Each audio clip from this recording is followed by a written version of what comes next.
de todo lo que hay, da lo mismo que sea un mueble, un crucifijo, un retablo, un banco de la iglesia, que sea un ser humano, porque por otra parte ese elemento, digamos, de pasión no lo hay más que en las mujeres, porque tanto el personaje de Gunnar Björnstrand, que es realmente un ave fría, como el de Max von Sydow, es también otro personaje totalmente no habla, prácticamente, inexpresivo, mudo, ¿no? acomplejado, aterrado, que a mí por otra parte debo decir que sí me pareció poco menos que surrealista esa especie de temor metafísico a la bomba atómica y a los chinos en el año 62.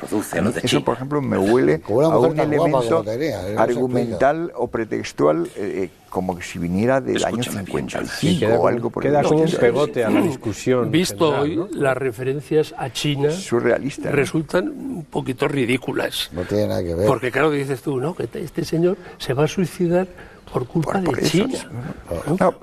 Hay casos de suicidas que se inventan cualquier pretexto, pero este es de los menos sólidos. Él cuenta que conocía la historia en una isla, no la de Faro, en otra isla donde él estuvo, que había un pescador que debía tener una depresión, fue a ver al pastor y le dijo esto. El pastor parece ser que no le hizo ningún caso. Sí, bueno, sería de tanta ayuda como el de la película. Y entonces se suicidó. Y entonces ahí le viene la idea, porque cuando este va a hablar, el único que habla es el propio pastor, que le cuenta sus problemas, y al otro no le dice nada, ¿no? Pero aparte de eso, no tiene una gran explicación. Tendría que explicar algo. Dice, a mí no me sirve como guión el decir, no, es que estoy preocupado por la bomba atómica y por lo de China. Dice, no, tienes unos hijos, una mujer muy guapa, es que no tienes trabajo. Tiene que haber algún motivo.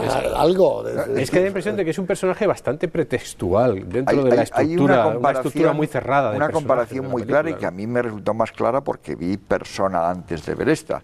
En Persona, que hay una serie de elementos también de depresión y de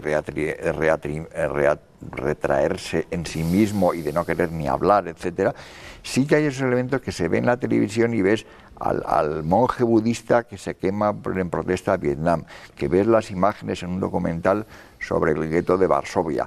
Bueno, tú puedes entender que sean factores coadyuvantes a una depresión el ver esas imágenes que además tienen mucha fuerza y mucha presencia en la película. Aquí la mera mención de los chinos y la bomba atómica, la verdad es que a mí me parece una de esas cosas que a veces en un guión, en una versión inicial, se dejan con la idea de cambiarlos en el último momento y luego en el último momento las dejas, ¿no? En el debate del cristianismo de la época era el momento previo al Concilio Vaticano II, en el que de alguna forma era el silencio de Dios ante el mal del mundo, ante las desgracias del mundo, las muertes de los niños, las epidemias, las guerras, el nazismo, etcétera.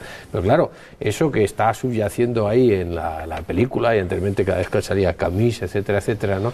Pero no está en la película. La película es una mera referencia totalmente pretextual, y como Max von Sydow como personaje no habla, está prácticamente casi mudo, la voz cantante la lleva su mujer, lo vemos prácticamente casi como las caras de las tallas de las imágenes. Además, ¿no? Es un suicidio en off del que cuando te enteras pues te quedas sorprendido realmente, porque tampoco da la sensación de que esté para suicidarse. Realmente. Él habla de quitarse la vida, ¿no? Sí, pero bueno, ¿por qué tengo que seguir viviendo así? Pero hay tanta gente que dice eso y no por eso. Yo creo que mucho más allá de todo lo de los chinos y el suicidio, lo que realmente creo que tiene mucha verdad, pues por ejemplo es, no ya la manera de contarlo, que en su momento era moderna, pero bueno, la carta que le manda ella al pastor, las relaciones, el pastor que todavía sigue enamorado de su mujer, la incompatibilidad que tienen, esa mujer elefantiásica en todos los sentimientos, no da un beso, le da 20 besos, no le cuida la vida, le mima, le trata, toda esa sensación de agobio que le produce a él como una sensación también de decir, ¿qué estoy haciendo aquí? Ese mundo que tú decías, Miguel, un domingo por la mañana, el frío, un termo de café, un tintero para escribir, el perchero, es un mundo, es un mundo terrible, cerrado, ahí sí que hay silencio en ese mundo, ¿no? Todo eso es lo que yo creo que queda ahora como imágenes de Bergman, que ha sabido realmente en su momento poner ante los ojos una luz muy tamizada, muy blanquecina sobre una cara. Eso está muy bien. Yo creo que yo creo que el elemento queda por encima de la doctrina. Yo creo que Antonio era el que lo mencionaba, o a lo mejor fue Eduardo, pero ese es el elemento que es, yo creo, de lo muy destacable siempre en Bergman, de la crueldad. O sea, pocas veces he visto yo nunca, por supuesto ni en la realidad, pero tampoco en el cine, a gente decirse las barbaridades despiadadas, y a veces no ya despiadadas, sino parece que deliberadamente malintencionadas para herir, como se dice en las películas de Bergman. Y yo hace poco me dio por volver a ver algunas, y por ejemplo me quedé verdaderamente impresionado volviendo a ver, ¿cómo se llama? Sonata de Otoño, en la que entre una madre y una hija se dicen cosas increíbles, pero está lleno, hay sobre todo la época esta de los 60, es que se dicen verdaderas barbaridades que además no son teatreras en el sentido en que pueden tenerlo películas que son sobre la crueldad como Noche de Circo o cosas por el estilo, sino son cosas en que la sensación que te da es que seres reales pues están quitándose todas las barreras, digamos, de la educación y del respeto y empezar a soltarse barbaridades. Y aquí yo creo que ha tenido la idea increíble, porque además hace un contraste feroz con la segunda escena en la que él le dice lo que realmente piensa de ella, cuando lee la carta de Ingrid Thulin y aparece ese primer plano larguísimo de Ingrid Thulin diciendo en realidad la carta que él está leyendo, que es como una especie de intrusión muy rara, que normalmente cuando tú lees una carta no tienes esa presencia del que te escribe, pero que sirve para contrastar un rostro con otro rostro mientras se dicen las cosas, en las que notas que hay un abismo realmente entre la postura de un personaje y otro. Y aunque le das un poco de razón, porque te da la sensación de que Ingrid Thulin debe ser pesada y agobiante y pegajosa y quejosa y esas cosas, o sea, tú dices, hombre, lo que le está diciendo no son inventos, no son atribuciones falsas, salvo una que a mí me parece quizá la más heladora, cuando la acusa de ser una parodia de su mujer y ella le dice, pero si ni siquiera la he conocido. Pues es una cosa que me recordó a la historia del intento de parodia de Kim Novak en Vértigo, que es una de esas cosas que dices, realmente no cabe mayor error que vestirte de... y que es un elemento curiosamente hitchcockiano. Lo curioso de la carta, que bueno, hoy día no tiene ninguna novedad, de contarla en un primer plano. Pero sobre todo mirando a la cámara, claro, porque la originalidad de esa carta es que no se la está leyendo a él, se la está leyendo al espectador.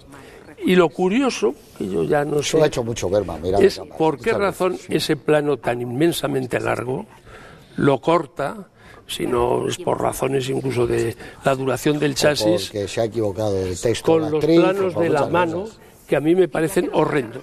Eso dice que es que la mujer que entonces tenía Bergman, que Bergman debe tener 7 o 8 mujeres, no digo casada, real, conocida, casada, legítimas. Aparte luego sus historias con Lee Bullman, etcétera, que padecía eso, que porque dice que enseguida dijeron, este eczema tiene algo que ver con unas llagas, algo, estamos en la metafísica, yo creo que más dijo, iba por el lado un poco repugnante y quizás como contagioso aparente. Era incapaz de creer. Pero es que además a mí personalmente me parece que están mal maquilladas, que no tiene ese aire de repugnancia.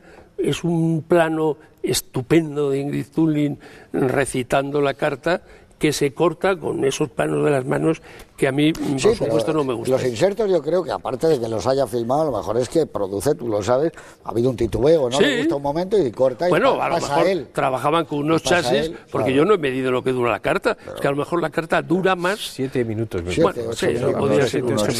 Eso lo ha hecho mucho. Depende de por dónde lo cojas. ¿Cuántas películas ha hecho con Lee Bullman mirando a cámara y un rollo entero?